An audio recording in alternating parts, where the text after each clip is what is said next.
नमस्कार साथियों, मैं हूं अनुराधा तिवारी। अपने वसुधैव कुटुंबकम एपिसोड में आपका स्वागत करती हूं। आज के विषय वस्तु प्रेरक प्रसंग का ये प्रथम श्रृंखला है, जिसमें मैंने जिस कवयित्री और कवि को चुना है वो हैं महादेवी वर्मा और सूर्यकांत त्रिपाठी निराला जी।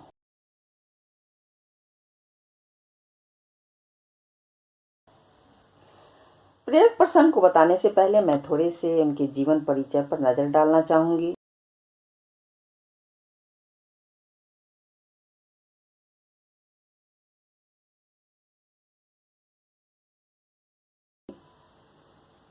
सबसे पहले महादेवी वर्मा का जन्म 1907 ईस्वी में फर्रुखाबाद में हुआ था और होली के दिन हुआ था, यानी संपूर्ण देश उनका जन्मदिन मनाता है। इनकी प्रारंभिक शिक्षा इंदौर में हुई थी और इनकी उच्च शिक्षा प्रयाग में हुई थी। इन्होंने संस्कृत से स्नातकोत्तर की उपाधि पाई थी। इनके पिता गोविंद प्रसाद जी ये एक भागलपुर के कॉलेज में प्रधानाचार्य थे और उनकी माँ विदुषी महिला थी तथा उनमें धार्मिक जो आस्था थी वो बहुत ज़्यादा थी, जिसका असर महादेवी वर्मा के भी जीवन पर पड़ा। साहित्यिक रूप से इतनी मेधावी होने के बाद साहित्यिक जो इनकी रचनाएं हैं वो बहुत हैं। इनको राष्ट्रपति जी ने पद्म विभूषण पुरस्कार दिया।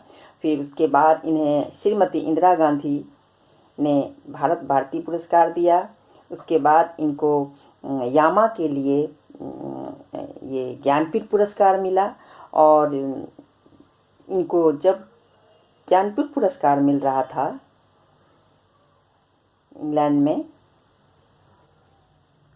तब ये रो पड़ी थी। उस समय क्यों रोई थी? क्योंकि इन्होंने कहा कि आज ये पुरस्कार और इसकी राशि मुझे तब मिली होती तो मैं शायद अपने भैया यानी निराला का इलाज करवा पाती, जो क्षय रोग से जिनकी मृत्यु हो गई थी इलाज के अभाव में। पहले के साहित्यकारों की स्थिति कमोबेश यही हुआ करती थी। उनके पास अर्थाभाव हमेशा रहता ही था।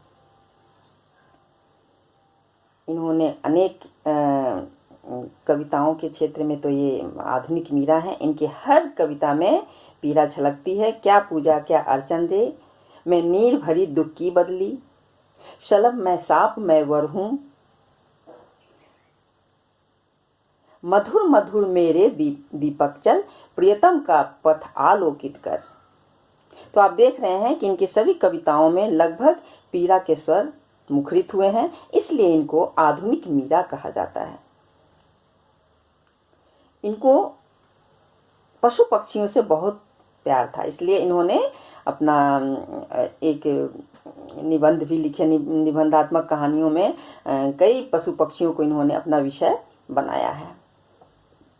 कभी गिलहरी के गिल्लू तो कभी हिरन चोना, मतलब अनेक इनके मेरा परिवार में इन्होंने अनेक अपने परिवार के सदस्यों में पशु पक्षियों को शामिल किया है।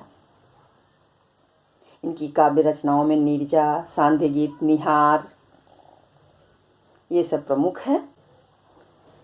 और इनकी मृत्यु तो 1987 ईस्वी में हुई और इन्होंने अपनी साहित्य अमर कृतियों के साथ इस दुनिया से विदा ली। तो आइए अब थोड़ी सी निराला जी पर भी नज़र डालते हैं, जीवन परिचय पर। निराला जी का जन्म 1897 ईस्वी में 1897 में हुआ था।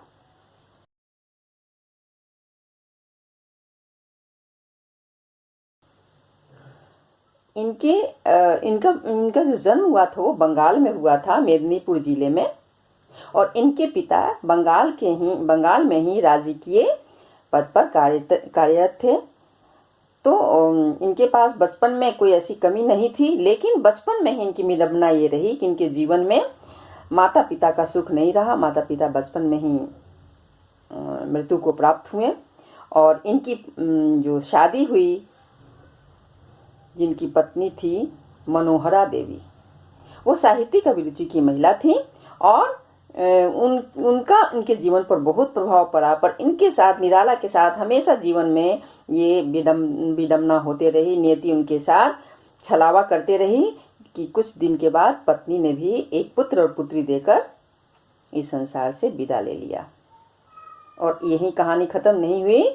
आगे जब इनकी पुत्री को, जब इन्होंने विवाह किया पुत्री का, तो पुत्री भी कुछ दिन के बाद इनको छोड़कर चली गई। इस प्रकार से निराला जी के जीवन में एक ऐसा दुख और पीड़ा का तूफान आया जो उन्हें विद्रोही कवि बना गया।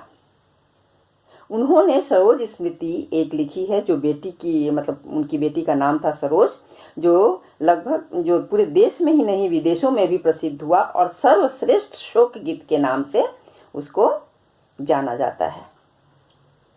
यानी जब उन्होंने पुत्री की शादी की तो उनके पास इतने पैसे नहीं थे कि पंडित को देने के लिए वो उनको दे सके, तो उन्होंने खुद ही शादी में पंडित का रोल किया था।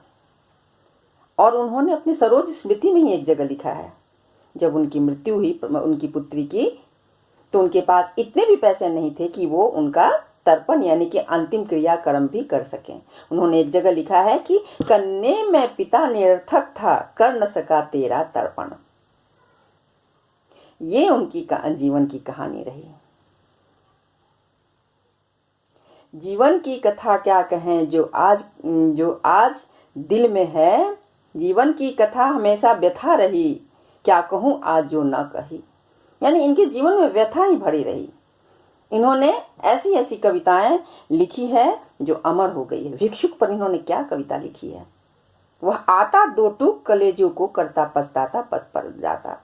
उसी तरह से एक मजदूर महिला का इन्होंने क्या सटीक वर्णन किया है कि वह तोड़ती पत्थर, उसे देखा इलाहाबाद के पथ पर। इन्होंने शुरू में जब जूही की कली लिखी थी एक कविता, जो प्रकृति चित्रण था, एक तरह से प्रतीक में, छायावादी कवियों का होता है ना, प्रतीक में प्रकृति चित्रण करते हैं, तो इनकी कविता 16 बार संपादक ने लौटा दी थी, एक दो बार नहीं। आज हम और आप कोई भी कविता लिखते हैं, भेजते हैं, अगर लौट आती है तो हम एक बार में, दो बार में ही हताश हो जाते हैं कि नहीं अब नहीं छपेगी। लेकिन निराला हार नहीं माने और वो 16 बार तक जूही की कली भेजते रहे और अंत में उनकी कविता वो छपी। तो ये थे हमारे निराला के, इनकी जो प्रमुख ये हैं, कुकुरमुत्ता है, गीतिका, परिमल, इन्होंने उपन्यास भी लिखे। ये बहुमुखी प्रतिभा संपन्न साहित्यकार थे, लेकिन निराले स्वभाव के थे, तो निरालापन इनका गया नहीं। तो आइए अब हम प्रेरक प्रसंग सुनते हैं। वो प्रेरक प्रसंग इस प्रकार है। निराला जी महादेवी वर्मा को धर्म बहन बनाए हुए थे, तो राखी के दिन वो उनके यहाँ जाते थे राखी बंधवाने के लिए। रास्ते में चले तो देखते हैं कि एक सड़क के किनारे एक भिखारी बैठा हुआ है। उन्होंने अपनी चादर को उतार कर उसको उड़ा दिया। फिर वो घर पहुंचते हैं महादेवी वर्मा के पास, कहते हैं अब देवी जल्दी से 10 रुपये तो लाना। महादेवी वर्मा मुस्कुराते हुए बोली, भैया आते के साथ आपको पैसे की क्या जरूरत पड़ गई। बोले, देवी ऐसा है कि मेरी धोती गंदे हो रहे हैं तो मैं साबुन ला के उसे धोऊंगा और तुम्हें राखी बंधाई भी तो देनी है। महादेवी वर्मा मुस्कुराने लगी और बोली कि धन्य है हमारे भाई और धन्य है उनकी ये प्यार का एक अलग ही अनोखा तरीका।